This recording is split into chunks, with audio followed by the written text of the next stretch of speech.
Reseña histórica de la Iglesia Evangélica, Luz del Evangelio. Pueblos que estaban marginados del resto del mundo, aislados en medio de la selva, sobreviviendo de manera independiente, condición que por un lado hacía que sus creencias vayan relacionadas más con la naturaleza y sus fenómenos. Ahí no se registraba aún la presencia de misioneros evangélicos, sino hasta 1899, cuando Carlos Chapman y Carlos Detweiler inician el trabajo misionero en la Amazonía.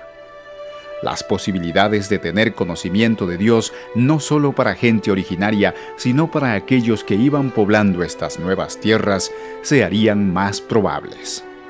Dios de antemano, en su misericordia, tenía un plan: que sus siervos del otro extremo del continente se empeñen en presentar el Evangelio de Buenas Nuevas, y que más tarde interesaría con mayor particularidad a Nathanael Saint en 1948.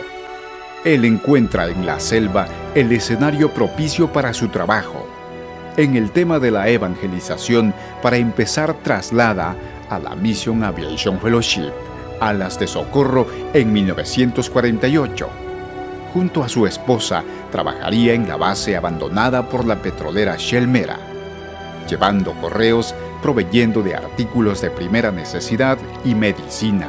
Con el interés de fortalecer el trabajo misionero, predica arduamente en las calles, especialmente en el centro de Shell, casi a diario, interesándose en adquirir terrenos para la obra en el área comprendida desde Alas de Socorro hasta la actual Iglesia Luz del Evangelio, en los dos frentes de la vía principal, lo cual, una parte de estos terrenos fueron donados para el Instituto Bíblico Bereano y para la construcción de un templo. En estas condiciones, en 1950, la Unión Misionera del Ecuador traslada al Instituto Bíblico Bereano, que había sido fundado en Guayaquil en 1943. Por la oración y visión de sus líderes, se traslada con todos sus estudiantes a Shell Mera.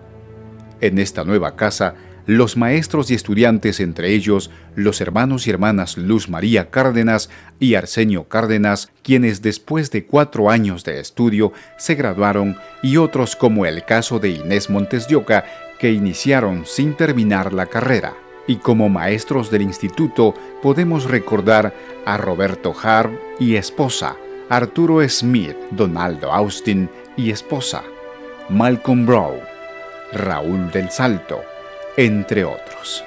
En sus devocionales oraban y planeaban la enseñanza y prédica del Evangelio de Jesucristo en la comunidad. En ese caso, los estudiantes del instituto, para sus prácticas, lograrían invitar a nuevas personas y reunirse de forma abierta en la sala del instituto, enfocando su trabajo sobre todo en los niños.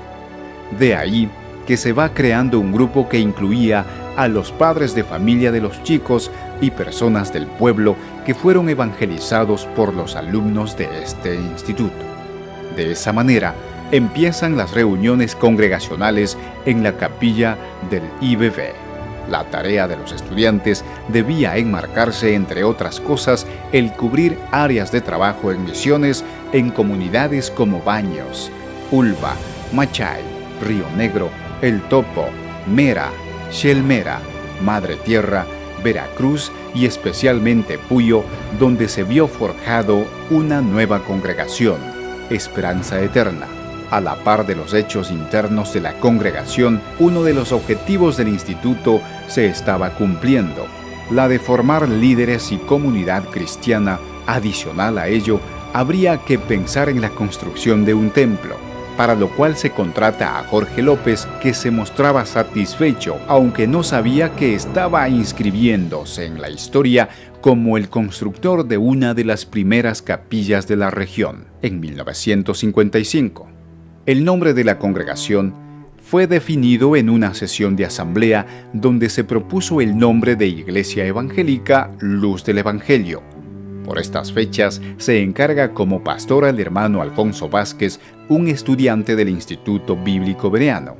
A la par, el 8 de enero de 1956 se produce un hecho doloroso. que estremeció a los cristianos y llamó la atención de todo el mundo, la muerte de Nathanael Sane y 4 misioneros más. Esta semilla de dolor y sangre para los creyentes había golpeado mucho, sin embargo, el camino continuaba. En 1958 se instala el Hospital Los Andes del Oriente en Shell, a unos 500 metros de la nueva iglesia. Para 1960 aparece la segunda promoción de estudiantes del instituto, en la que entran a estudiar hermanos como Adriana López, Horacio Prado, Zulay Cárdenas, entre otros. En 1961 la congregación ya contaba con un templo que fue presentado oficialmente el 21 de febrero. Asimismo, en 1962, aproximadamente, ejerce el cargo de pastor el hermano Joaquín Noroña.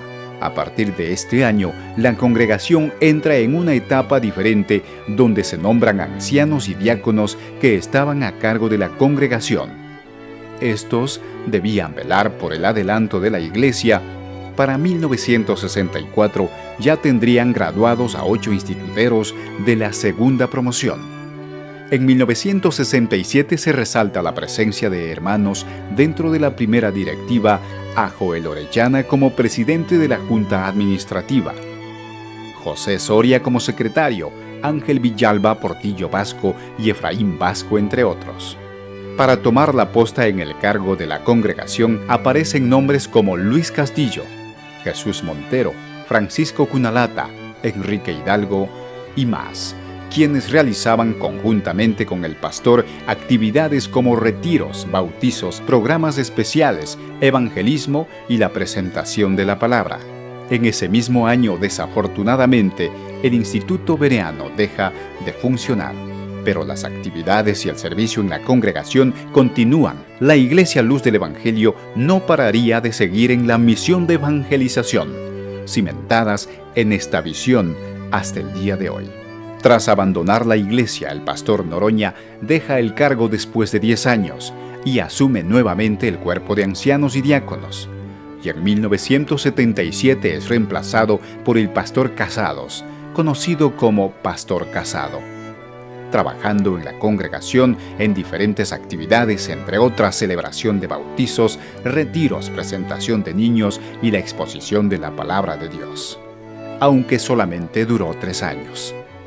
A partir de 1980, la administración nuevamente queda a cargo del cuerpo de ancianos y diáconos por aproximadamente 20 años, tiempo en el que ha mantenido la luz a través de diversas actividades y el servicio al Señor, en donde podemos resaltar a los hermanos que han sido parte de la administración, tanto espiritual como material, y cómo olvidar a la fidelidad de la congregación que generación a generación ha transmitido la pasión de llevar la luz al mundo.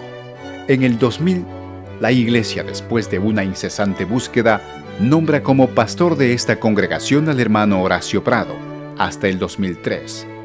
Para el 2004 asume el pastorado el hermano Henry Cabrera, hasta el 2005, y en 2006 la Iglesia nombra al hermano Clovis Dundor como pastor de la misma hasta el 13 de noviembre del 2011.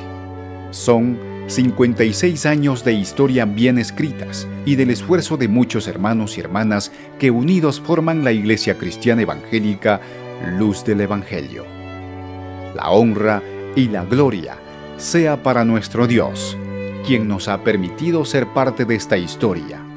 Y con la misma pasión con que Jesús dijo a los apóstoles, recordamos lo que Marcos escribió en el capítulo 16:15. Y les dijo: Id por todo el mundo y predicad el Evangelio a toda criatura.